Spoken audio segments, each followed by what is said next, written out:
mal no saco la cuenta, casos activos nuevamente, y yo te digo el número total porque estoy acá justo en el COE. Sí. Son 140 casos desde el primer caso. Ajá. Si vos te acordás, la primera oleada que tuvimos 60 casos en casi 20 días, 30 días. Claro. Y ahora tuvimos 60 casos en menos de 10 días. Entonces, ese rápido crecimiento en los casos llevó a que, analizando todo, tuviéramos que volver a la fase 1, que es la circulación de la gente únicamente de actividades esenciales. Y en este momento el sistema de salud de La Rioja está en condiciones de afrontar este rebrote, está con capacidad limitada, ¿cómo se encuentra? Y hasta ahora tenemos, por ejemplo, en el hospital tenemos, estoy leyendo, tenemos 4, 8, 12, 15 pacientes para 36 camas. Ajá. O sea, llegamos a un 30% más o menos de la capacidad, con 5 pacientes en terapia, que ese es el 53% más o menos de la capacidad de la terapia, y con un respirador, o sea, con un paciente en respirador nomás para los 30 que tenemos. O sea, estamos, digamos, con una capacidad intermedia de uso, te podría decir, pero bueno, esos son números. Después tenés que ver la gente que está trabajando ahí, ¿no es cierto? La gente que está trabajando ahí tiene un límite en su cansancio, en su estrés, en su capacidad personal, ¿no es cierto? Son seres humanos, no son máquinas, ¿me entendés? Entonces eso también lo tenemos que tener en cuenta. Por eso por ahí uno ve el número de camas y ve números fríos, pero bueno, uno que está acá y está en la trinchera, todos los días tenés problemas, que un enfermero se cansa, que el médico no da más, que sí, me imagino. O sea, son todos problemas que van allá más allá de los números, y para eso te voy a dar un ejemplo. Vos viste lo que pasó con Chaco. Sí. Chaco tuvo un brote muy muy marcado en la parte de salud, más o menos como nos pasó a nosotros, pero fue mucho más afectado el cuerpo médico, ¿no es cierto? Entonces, hace una semana atrás tuvimos una reunión con los ministros de Córdoba, de Mendoza y de Buenos Aires, junto con el ministro de Salud de la Nación, Ginés González, y bueno, ahí Ginés le agradecía al ministro de Salud de Córdoba por aceptar mandar médicos terapistas a Chaco. O sea, imagínate, están buscando en Chaco, están buscando gente para que vaya a cubrir ese recurso que es vital, ¿no es cierto? Así que el número de camas es únicamente ¿cómo te podría decir? El reporte estadístico, ¿no es cierto? Después hay un montón de otras cosas. Doctor, otra consulta le hago. En el anuncio del señor gobernador dijo que esta vuelta a la fase 1 en principio sería hasta el 27 de julio. Sabemos ya por la experiencia vivida que se puede llegar a extender, pero en el caso de que se logre controlar la situación, porque después de ese lunes que tuvimos 14 casos, los números de casos bajaron. ¿Hay alguna chance de que dure menos esta vuelta a la fase 1 y que se pueda retomar antes una fase 4? Lo digo más que nada por el sector tan golpeado de los comerciantes y los privados, ¿no? Que están reclamando un poco eso. Mirá, eso está en discusión permanente. O sea, permanentemente estamos analizando y viendo, o sea, analizando desde mi punto de vista, que el punto de vista mío es asistencial, ¿no es cierto? O sea, que es el termómetro de la asistencia, la que tengo yo. Después hay otros termómetros que los manejan otros sectores del gobierno, que bueno, que también entran en juego y para tomar una decisión como esta. ¿Qué es lo que yo veo que estamos distintos a cuando nos agarró al principio? Cuando nos agarró al principio estábamos no sabemos para dónde correr. Tal cual. Ahora ya tenemos los protocolos, ya tenemos la gente que ya hizo todos los cambios en sus comercios, en sus actividades para adaptarse a esos protocolos. Así que si de un día para el otro nosotros queremos, es lo que yo pienso, ¿no es cierto? Obviamente esto hay que discutirlo a nivel más arriba, pero obviamente estamos mucho más preparados para decir, che, bueno, en 2 días volvemos a la fase 5, ¿no es cierto? O a la fase 4, lo que fuere. Como hizo San Luis ahora, no sé si viste que San Luis estaba por un paciente, volvió a la fase 1, y a los 4, 5, 6 días, no sé bien, pasa de nuevo a la fase 5, ¿no es cierto? Justamente por eso, porque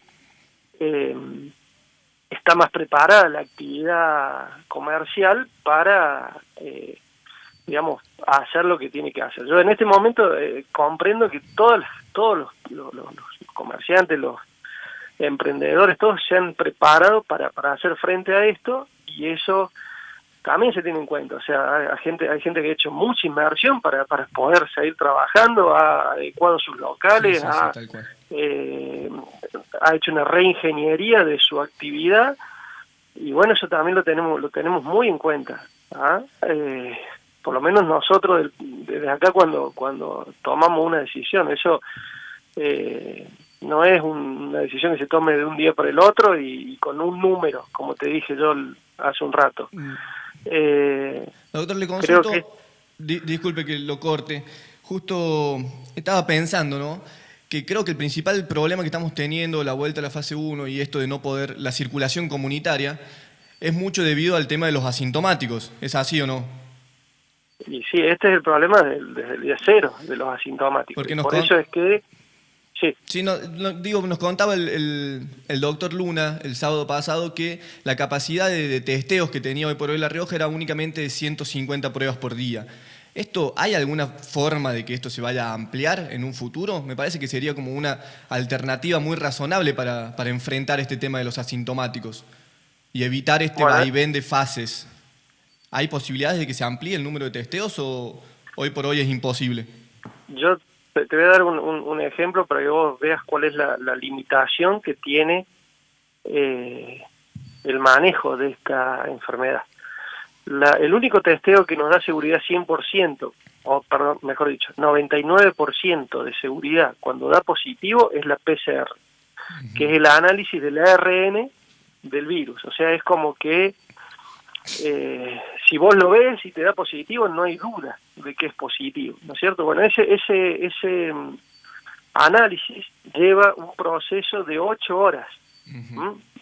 Una vez sacado el hisopado, ¿no? O sea, vos sacás el hisopado, sacás material genético y lo analizás.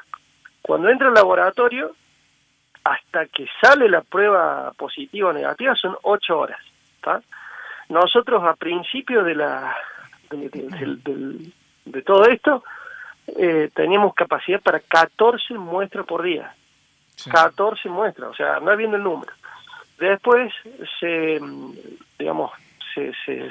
logró conseguir un aparato que analiza al mismo tiempo 136, ¿tá?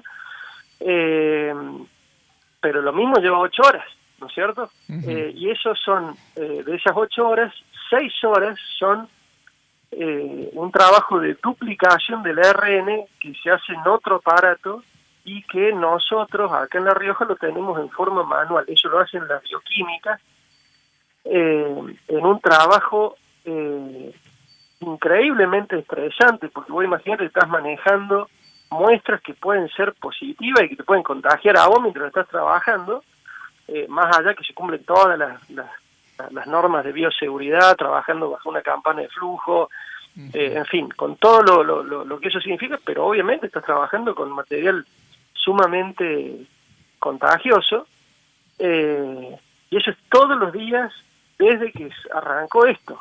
Claro. Vos imaginate esas bioquímicas, que son 4 en total, que tienen esa responsabilidad, y bueno, con respecto a ver cómo lo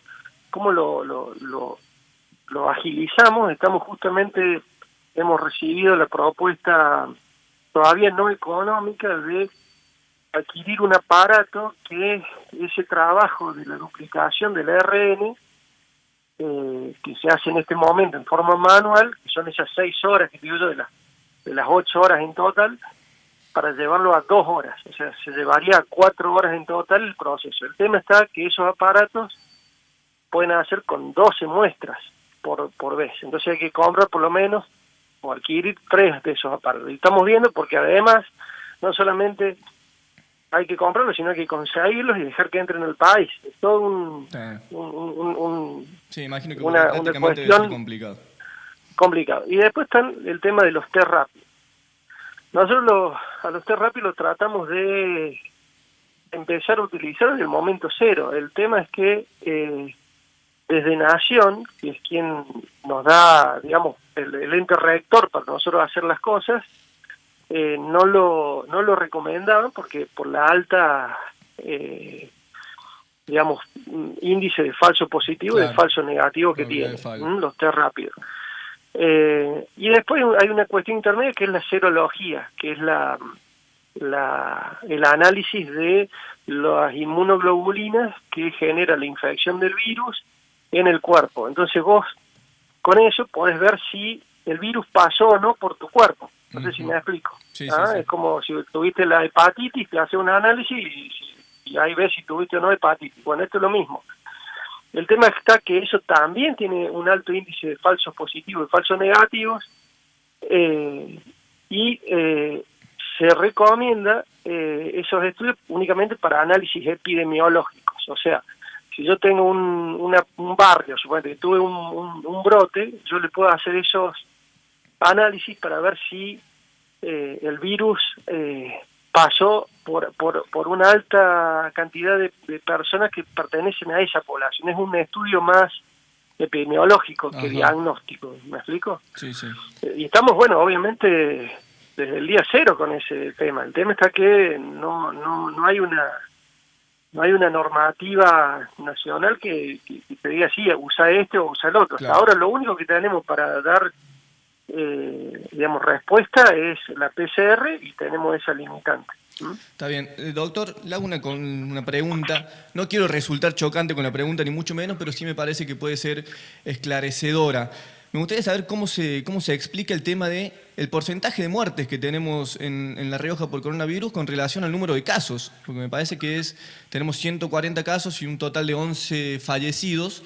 Me parece que es un porcentaje alto. ¿Cómo se explica ese porcentaje? Eso es porque, digamos, personalmente creo que hay muchos más casos positivos de los que estamos testeando. Esa es una. Y la otra es que si vos ves el promedio de edad que tienen los fallecidos nuestros es cercano a los 80 años. Entonces son personas que han contraído este virus y que tenían un estado de salud muy afectado.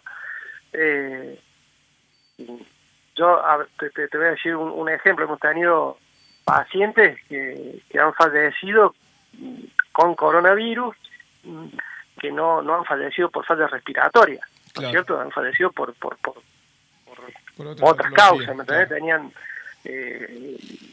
cánceres, insuficiencias cardíacas, insuficiencias renales. El coronavirus fue, como quien dice, el último empujón que tuvieron en su patología de toda su vida.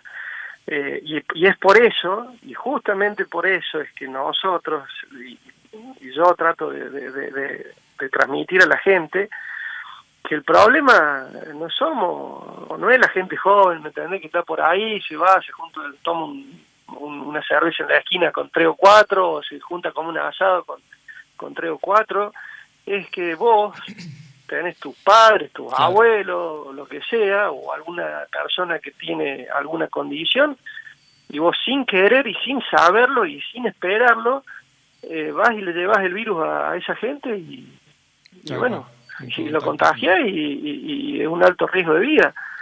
Por eso el uso de la mascarilla, de los tapabocas, de la mascarilla, lo que fuere, no es para que yo no me contagie, sino es para no contagiar al otro, ¿me entendés? Eso. Doctor, ya para ir cerrando la nota, desde ya que le agradezco muchísimo el contacto, le hago una pregunta conjunta, digamos. Estuve leyendo que desde la Organización Mundial de la Salud están saliendo versiones que no son corroboradas de que el virus también se transmitiría vía aire, que era un método de transmisión que no se estaba manejando. ¿Cómo toman estas versiones? ¿Las consideran o no? Y en su caso también, ¿qué medidas de prevención cabría tomar en caso de que también se transmita por aire? ¿Habría que modificar mucho las medidas de prevención que venimos utilizando? Bueno, la OMS últimamente ha ido y vuelto en sus dichos, no solamente en esto, sino en un montón de otras cosas. Solamente para hablar de la hidroxicloroquina, un mes la recomendaba, al otro mes ya no, y después sí, y después no. Eso habla de la gran desinformación que tenemos, porque vos tenés que recordar, estamos a mes 7 y este virus en el mundo, según lo oficial, porque también hay otras versiones, este virus en el mundo tiene 8 meses en el mundo, no te estoy diciendo en la provincia, en el mundo. Entonces, hoy día salen versiones y estudios y metaanálisis que hablan de una verdad que por ahí es refutada al mes, o menos, a los 15 días, ¿me entendés? Entonces, el manejo de la información tiene que ser muy cauto, eso es lo que hemos aprendido con esta pandemia también, o sea, no todo lo que se dice, por más que sea la OMS, es palabra santa, ¿no es cierto? Yo creo que si esto fuera, digamos, si el virus estaría volando en el aire, tendríamos muchísimos más casos, ¿no es cierto? Yo creo que sí, la contaminación o el contagio se produce a través de gotitas de flush que están cargados de este virus, pero tiene que ser un contacto muy directo. No es que yo estornude y a la media hora pasa voy y el virus estaba flotando en el aire. Obviamente en los espacios abiertos, en los espacios cerrados es distinto eso, ¿tá? Por eso es que se recomienda, lo más recomendable, yo estuve viendo un estudio coreano que mostraba cómo se contagiaba la gente en un edificio donde trabajaban todos juntos, ¿no es cierto? Y bueno, ahí muestran, y las recomendaciones, la primera recomendación era el distanciamiento entre trabajadores, o sea, más allá de los espacios comunes. Suponete que vos decís, bueno, me voy a contagiar en el ascensor porque justamente 2 minutos antes alguien estornudó y quedó... No, el tema es las reuniones personales en forma prolongada. Claro. Por eso se define un contacto estrecho cuando vos estás más de 15 minutos con alguien que no se protegió ni nada de eso. Perfecto. Doc, ya listo, la última pregunta. En caso de presentar síntomas, la recomendación es llamar al 107. No moverse de su casa, llamamos al 107. Sí, y bueno, y los síntomas son la tos, un resfriadito nasal, un dolor de garganta, una falta de gusto, falta de olfato y obviamente la fiebre. Esas cosas hacen que tengamos que consultar. Perfecto. Bueno, doctor, muchísimas gracias por el contacto. La verdad que nos dejó muchas cosas interesantes y por cualquier tipo de consulta futuro contamos con usted, ya lo comprometemos. Como siempre, Francisco. Y una cosa más, para que aprovecho que estamos en tu programa, es la recomendación de que no nos reunamos, o sea, no nos juntemos, por lo menos ahora, en estos próximos días, evitemos tener que juntarnos con alguien, por más que lo deseemos con muchísimo, tratar de utilizar otros medios para reunirnos, medios virtuales, porque de eso va a depender el hecho de que podamos salir de esta fase 1. Perfecto, doctor. Muchísimas gracias, más que claro. Pasaba aquí por Perros Mensos el subsecretario de Políticas Hospitalarias del Ministerio de Salud de La Rioja, el doctor Germán Guglieri, dejando muchos títulos dejó muchas cosas interesantes. Me quedo un poco con lo que dijo respecto de la posibilidad de que la fase 1 dure menos de lo que estaba pensado, teniendo en cuenta todo el esfuerzo que han realizado desde la parte del sector privado, de los comercios, para adaptarse a los protocolos de actuación. Me quedo con el hecho de que el tapabocas no es claramente para no contagiarse uno, sino para no contagiar al resto, y que evitemos en lo posible el contacto con las personas que están involucradas, incluidas en los factores de riesgo con las personas mayores, para evitar contagiarlos a ellos. Pasaba ahí, estamos con una sorpresa, vamos a hacer una pausa, vamos a una breve pausa y tenemos una sorpresa espectacular para el bloque que viene. Así que la última, dame la pausa.